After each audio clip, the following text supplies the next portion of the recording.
So there are a lot of things that have changed over the last 2 years.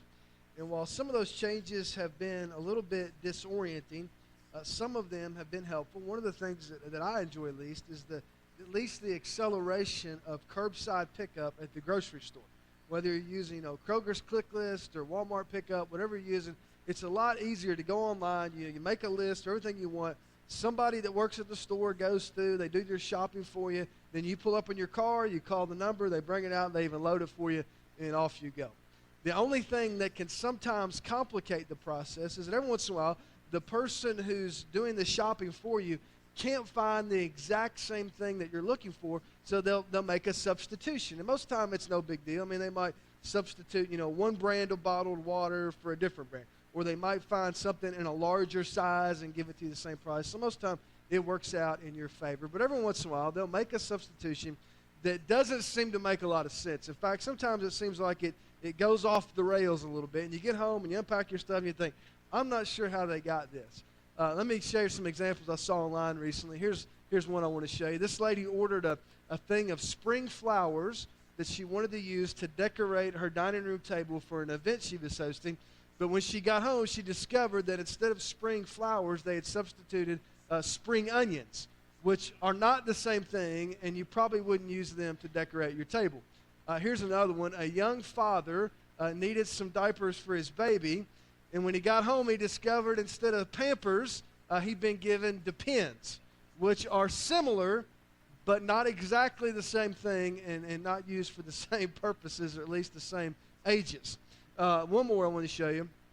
I remember back in 2020, early on, remember how there was these huge shortages of toilet paper, and even now if you hit the store at the wrong time, it can still seem a little light. A guy ordered some toilet paper, got home, he found out instead of toilet paper, they gave him printer paper, which again is a type of paper, but not the same. Just because two things are similar, and just because they might have the same word in their name, doesn't mean that they're the same. Now, if you have your Bible, I want you to turn to Romans chapter 12. A couple weeks ago, we started this series we're calling Rewired, in which we're talking about some practical ways that we can close this gap between who we are currently and who God created us to be. We all have this gap between who we are and who God created us to be. So we've been talking about some practical ways to close that gap. If you missed any of those messages, I hope you'll go back and watch them online or watch them on the FCC app. So I think they'll be helpful. But today, we want to talk about the one thing that may be the missing link for most people. And if this thing's a puzzle, the thing we're going to talk about today may be the missing piece of the puzzle that brings it all together. If you go back to Romans chapter 12, in the first two verses, the Apostle Paul describes these two processes that he says are happening to us even when we don't realize they're happening. Every single day, we're either being conformed to the pattern of this world or our minds are being transformed so that we become more like Jesus. Here's the way he says it in Romans chapter 12. Therefore, I urge you, brothers and sisters, in view of God's mercy, to offer your bodies as a living sacrifice, holy and pleasing to God. This is your true and proper worship. Do not conform to the pattern of this world, but be transformed by the renewing of your mind. Then you'll be able to test and approve what God's will is, his good, pleasing, and perfect will. Now, according to Paul, every single day, from the time you get up in the morning to the time you close your eyes at night, one of these two things is happening to you. You're either being conformed more to this world or you're being transformed into the person that God created you to be. But every single day it's happening, whether you realize it or not, your brain is literally being rewired. That's why Paul says that the path to experiencing the transformation that he says all of us need to experience goes through the renewing of your mind. He's talking about allowing the Holy Spirit to literally rewire your brain so that you begin to think differently, view the world differently, and over time you become a different person because of what's happening in your mind. There's a mistake that a lot of us make, though, whenever we think about this, especially whenever we think about becoming the person that God created us to be, and it's this. We assume that this is something that we can do primarily on our own. See, a lot of us have convinced ourselves that our spiritual lives, are just, they're completely private, It has nothing to do with anybody else. That's especially true over the last 2 years, as for most people, their worlds have just gotten smaller and smaller and smaller. And so now everything is just, this is something that I'm going to do on my own. And it's like we think that if we just read the right books, if we just, listen to the right podcast, if we just, catch the right radio preachers and we read the Bible enough, then eventually our minds will be transformed and we'll become different people. But the problem is, that's not how this works. In fact, that's never been how this works. Romans chapter 12, one of the things that's really interesting, right after chapter 2, verse 2, where Paul talks about this transformation that he expects all of us to experience, when you get to verse 3, he immediately starts talking about how we relate to one another inside the church. And the way we read that in 2022, it's an individualistic mindset, we think he's moving on to a new topic. But that's not what he's doing. Instead, what he's doing is he's showing us that these early Christians understood that transformation is not something that happens when you're in isolation. This is not something you experience when you're sitting at home in your living room by yourself. Instead, transformation is something that can only happen when we're in community with one another. So the key principle that we want to talk about today is this: we grow best when we grow together. We grow best when we grow together. Now, here's the deal. We know that when it comes to the other areas of life. If you're trying to lose weight, all the experts tell you you're going to do a lot better if you join a weight loss support group, or if you're engaged in some sort of weight loss challenge with other people. I read a study just this week. If you want to get in shape, a new study came out, said that people who have one or more regular, consistent workout partners over the course of a single year will do 87% better than somebody who tries to work out on their own.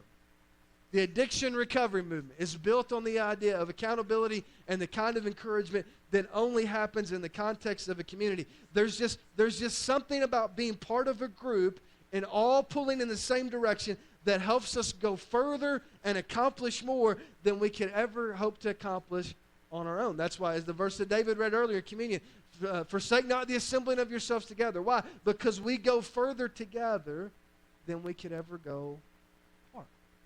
It's especially true when it comes to your spiritual life. If you read carefully through the New Testament, one of the things you'll discover is that spiritual growth primarily is driven by not what we do as individuals, but what we do collectively. One of the things that will drive transformation in your life and the life of any follower of Jesus is involvement in a church. But here's the problem. There's a challenge for a lot of us. Just like when you go to the grocery store and the person who does your shopping substitutes one thing for something else, a lot of us have substituted one thing for something else when they are not the same. Let me give you an example of what I'm talking about. We've substituted church attendance for church involvement. And they're not the same. They may sound the same. They may have the same word in their title, but they are not the same thing. Just like spring flowers are not the same thing as spring onions, and toilet paper is definitely not the same thing as printer paper. Church attendance is not the same thing as church involvement. See, a lot of people, and some of us have made this mistake, and we have people in the first service, so I'm not beating you up on this, but here's what we do. We approach church attendance like we're going to the movies, like we're going to a ball game, like we're going to a concert. So what do you do when you go to a movie? You go in, you take your seat, you grab your popcorn, you watch the show. When the show's over, if you really liked it, you might applaud. If not, you get in your car and you spend the whole drive home talking about what could have been done better.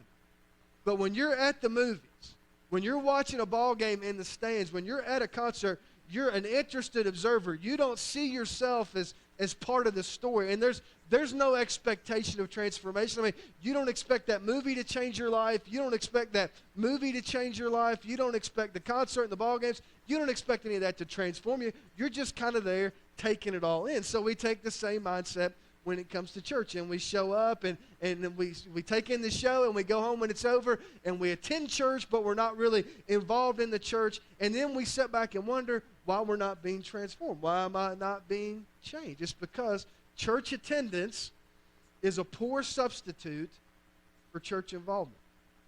I mentioned earlier there's a lot of things that have changed over the last couple years, and some of them have been positive, but not all of them. one of the things that I think is dangerous is that according to all the research that comes out, and we're seeing this locally, we're seeing it here. You might have seen the study that's been floating around social media the last couple weeks, is that church attendance patterns have changed pretty dramatically. People who used to attend church 4 out of 5 Sundays now attend on average 2 out of 5. And what's happened is that the exception to the rule has now become the rule. The exception used to be, there were all these people that used to attend in person prior to 2020, and the exception would be if they were traveling, if they were out of town, if one of their kids were sick, they would watch online. That's why we do that, and it was very handy. But what's happened since then is that the exception to the rule has become normalized. So now what happens is you have a couple, and they come the first Sunday of the month, and then the next 2 Sundays they stay home and they stream it. Then they come back the 4th Sunday, and then the 5th Sunday it's kind of up for grabs whether they're coming or whether they're streaming, depending on what else is happening and what the weather looks like and all that stuff. Now here's the deal. I'm not here to beat you up on this, okay? I don't want to sound too negative. I'm not here to beat you up because I understand there are people who are watching right now. We have hundreds of people who watch who have legitimate health concerns, and we get that. But that's not most people. I mean, if you look around, you'll see that the truth is most people go where they want to go, and they do what they want to do.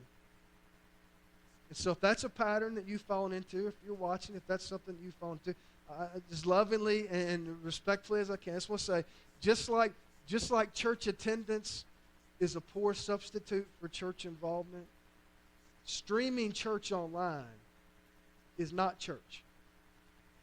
That's an even worse substitute for church attendance and church involvement. And so what happens is, I know sometimes it's necessary, I get that, but not all the time. I just want you to know, the atmosphere is always better in person. The music sounds better. Everything feels better. The preacher even looks better. I mean, it's just, everything is better in person. So you need to make it a priority to be here as often as you can. Romans chapter 12, starting in verse 3, Paul describes this type of community, this type of church involvement that can help all of us experience the kind of transformation that he talks about in verse 2. Well, look at what he says in verse 3. For by the grace given me, I say to every one of you, do not think of yourself more highly than you ought, but rather think of yourself with sober judgment, in accordance with the faith God has distributed to each of you. For just as each of us has one body with many members, and these members do not all have the same function, so in Christ, we, though many, form one body, and each member belongs to all the others. We have different gifts according to the grace given to each of us. If your gift is prophesying, then prophesy in accordance with your faith. If it is serving, then serve. If it is teaching, then teach. If it is to encourage, then give encouragement. If it is giving, then give generously. If it is to lead, do it diligently. If it is to show mercy, do it cheerfully. 3 words that should describe this type of community. The first word is the word humility. Paul says, do not think of yourself more highly than you ought, but rather think of yourself with sober judgment. It's important to remember, Paul is writing this primarily to people who grew up in a Jewish religious background. They grew up in the Jewish religious system. And so the reason that's important is that the Jewish religious system was built on this very rigid, very defined hierarchy. At the top of the ladder, you had the high priest. And just underneath the high priest, you had the captain of the temple guard. He was kind of the number 2 man in the system. His job was to oversee and maintain order at the temple. Then underneath the captain of the temple guard, you had all these priests who rotated in and out and served at the temple. And to be one of the priests that was chosen to serve at the temple meant that you had reached the pinnacle of your profession. It's kind of like making the NBA or the NFL. It meant you were at the top. The problem was that the priests who were chosen to serve at the temple were not chosen based on their merits. Instead, they were chosen based on what tribe they came from and what family they were born into. Then to go along with the high priest, you had the Sanhedrin, which was made up of 70 men who formed kind of like the Supreme Court and the Congress all rolled up into one very powerful and one very exclusive entity. Then once you got outside Jerusalem, you had all these different synagogues, and each synagogue had its own rabbi who would explain the Old Testament. They also had a synagogue leader who was kind of like the chairman of the board in each of these different places. Then you had all these different special interest groups, the Pharisees and the Sadducees and the Essenes, who were kind of like the ancient monks. And so what would happen, inevitably, you had all these different groups trying to seize power, trying to grab more and more control from themselves, and they would come into conflict with one another, and they would begin to fight against one another, and the end result would be division and turmoil. See, for a hierarchy to work, there has to be a certain level of division. The high priest can't hang out with the regular priest, and the priests who are chosen to work at the temple, they can't hang out with the priests who don't get chosen, and the country rabbis can't hang out with the city rabbis, and if you're a Gentile, you don't get invited to anything. If you're a Pharisee, you can't hang out with anybody. If you're an Essene, you cluster yourself in monks as a monk in a cave somewhere. I mean, these people are all separated from each other. If you're a Gentile, you can't go anywhere, because the only place you're allowed to go is the courtyard of the temple, and you can't talk to anybody. So there's certain lines you can't cross and certain conversations that you can't have, all because you're not a part of the family.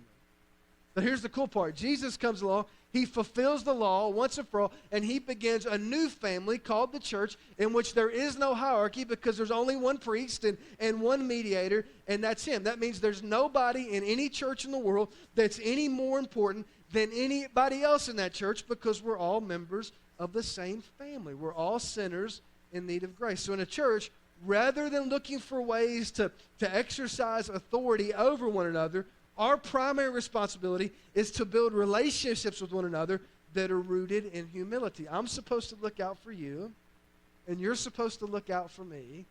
And when we look out for each other, we put ourselves in a position to grow stronger, because we grow best when we grow together. Now, here's a second word that should describe the church. It's the word unity. Look at what Paul says in verse 4. For just as each of us has one body with many members, and these members do not all have the same function, so in Christ we, though many, form one body, and each member belongs to all the others. One of the big changes that's taken place in the church world over the last 25 or 30 years, and some of you have lived through this, is that people now choose which church they're going to attend based on all sorts of different factors. There's all sorts of different criteria that people use. It used to be that people primarily chose which church they were going to be a part of based on about three things: family history, the location of the church, and denominational loyalty. So, for example, if you grew up and your family was involved in a Lutheran church and you had to move to a new city, you would find the first Lutheran church that was closest to where you were, and that's where you'd go, because that's where your grandma went, where your grandpa went. But today, for the most part, it's not like that. Now, we still see some of that, where we live, but for the most part, it's different. Today, people choose churches based on things like worship styles, children's ministry, the length of the sermons, sometimes the volume of the sermons, any kind of specialized ministry a church might have. And, of course, the big one is people tend to go to church where their friends go to church. And just like anything else, there's good and bad that come with that. But one of the negative things that can happen is that if we're not careful, we'll have a church made up of people that all look basically the same. And if you're not careful, you'll spend your whole life looking for a church filled with people that are just like you. And that's what we tend to do. Believe it or not, there are people who will spend their entire adult lives bouncing from one church to the next church, searching for a church made up of people who are just like them, people who think like them and act like them and like what they like and listen to the same music they listen to and cheer for the same teams that they cheer for and generally look a lot like them. Because we're most comfortable with people that are like us. But when you take that approach, Paul says there's something important that you miss out on. And what you miss out on is the strength and the growth that can happen when you're a part of a larger group of people who've chosen to come together for a purpose that's far bigger and far more important than anything they could accomplish as individuals. That's why Paul compares the church to a human body. It's his favorite illustration because it perfectly captures what a church is supposed to be. We come together, we all have different roles to play, but each role is important. We all bring different perspectives. We come from different backgrounds. We have different likes and dislikes. We all have different gifts, and yet rather than allowing those things to pull us apart, we choose to come together because we know that we're stronger together than we could ever be apart. Now here's the third word. It's the word service. Check out what Paul says in verse 6. We have different gifts according to the grace given to each of us. If your gift is prophesying, then prophesy in accordance with your faith. If it is serving, then serve. If it is teaching, then teach. If it is to encourage, then give encouragement. If it is giving, then give generously. If it is to lead, do it diligently. If it is to show mercy, do it cheerfully. So he's talking about these spiritual gifts. A spiritual gift is anything the Holy Spirit enables you to do that can be used to serve other people. And according to Paul, if you're a follower of Jesus, you've been given at least one gift and maybe even more than one gift. And so to help us think about this, he gives us this partial list. He mentions things like prophesying, teaching, encouraging, giving, leading, serving, and showing mercy. And the whole point of this, though, is not the existence of the gifts. I mean, that's a given. It's not the existence of the gifts. It's the exercise of the gift. That's why Paul says, hey, whatever your gift is, make sure you do it. Because if you don't do it, you might lose it. So if your gift is teaching, then teach. If your gift is serving, then find a place to serve. If your gift is leading, then make sure you do it diligently. But there's something else here that's really easy to miss if you read too quickly. As you look at these different gifts that Paul lists for us here, there's not one single gift. Make sure you understand this. There's not one single gift that he lists that you can do by yourself. Not one single gift that you can use in isolation. For example, you can't prophesy to yourself. You can't teach yourself. You can't serve yourself. In order to exercise any of these gifts, you have to be in community with other people. And even more than that, you were created to be in community with other people. For the last couple weekends, we've spent a lot of time talking about these neural pathways that develop in your brain over time. They start out as what are called associative links. So one thought links up with another thought, and it links up with another thought, and it forms these chains of thought. And then what happens over time is those chains become more pronounced. As they deepen, they form what are called these neural pathways. It's kind of like a highway that runs through your brain. And what's so cool about that is in the last couple decades, and especially the last 10 years, neurologists using these MRI machines have developed a process called brain mapping that shows what some of this looks like. So I'm going to show you a picture of a brain map. Now, as you can see, this is kind of a jumbled brain here. This is what my brain looked like in the fourth quarter of the Bengals game yesterday. Had all these different scenarios running through my mind. But you've got all these different highways that are leading different places, right? You get on this highway, this is where you go. You follow this path, this is where you wind up. But one of the things they've discovered in the process of all this is that deep within our DNA as human beings, we are literally hardwired for connection with other people. And what they've seen on these brain maps is that there are certain parts of your brain that house what are called mirror neurons that only activate when you're engaged with other people. The rest of the time when you're by yourself, they remain dormant. But the moment that you engage in a conversation, the moment you engage with another person, they begin to fire. Here's what that means.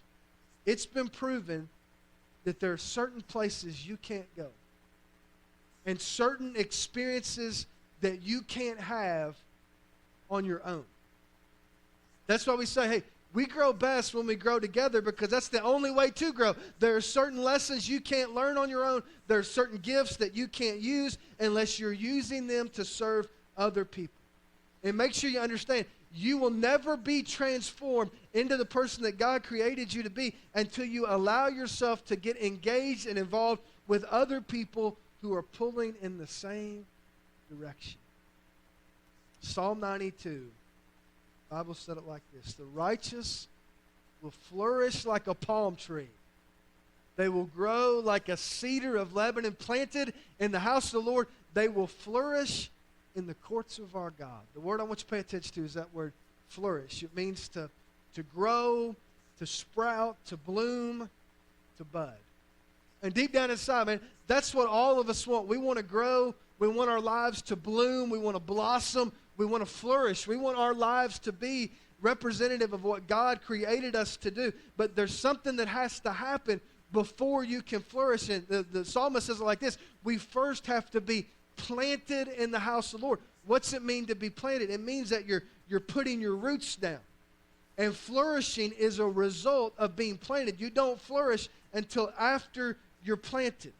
And you don't flourish when you keep pulling up your roots. You can only flourish when you allow your roots to dig down deep and attach themselves to other roots. Now, with that in mind, I've got a picture I want to show you. A couple weeks ago, I told you about the Chinese bamboo tree. There's these incredible trees. You plant them, and they don't grow at all for the first 5 years they're planted. And then after that 5-year mark, in about 6 weeks, they grow from literally 0 to over 90 feet tall. You can watch a time-lapse video on YouTube. The arborists say they can grow 48 inches in a single hour. It's incredible. It's like they explode out of the ground.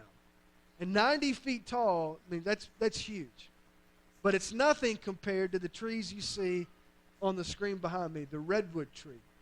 According to arborists, an average mature redwood tree will grow to somewhere between 200 and 250 feet tall.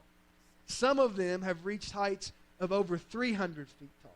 At their base, if you've ever seen them out west, they can have a circumference of 90 feet. Think about that. So one way to think about this, an average redwood tree can grow to be over 30 stories tall and 5 stories wide. I mean, they're just these huge mammoth trees. In fact, they are the tallest living thing on the earth. There's not any plant in the world that grows taller than a redwood tree. Now, with a tree that size, if you're like me, you would assume that the roots have to go down really deep into the soil. I mean, you got these massive trees. You can't imagine what they weigh. So the roots must have to go really deep in the soil, or what's going to happen? The tree is going to just fall over and collapse. But that's not the way it works. In fact, if you were to go to a redwood tree forest and begin to dig up the soil, you would find, on average, the roots of a redwood tree only go down in the ground anywhere between 6 feet and 10 feet.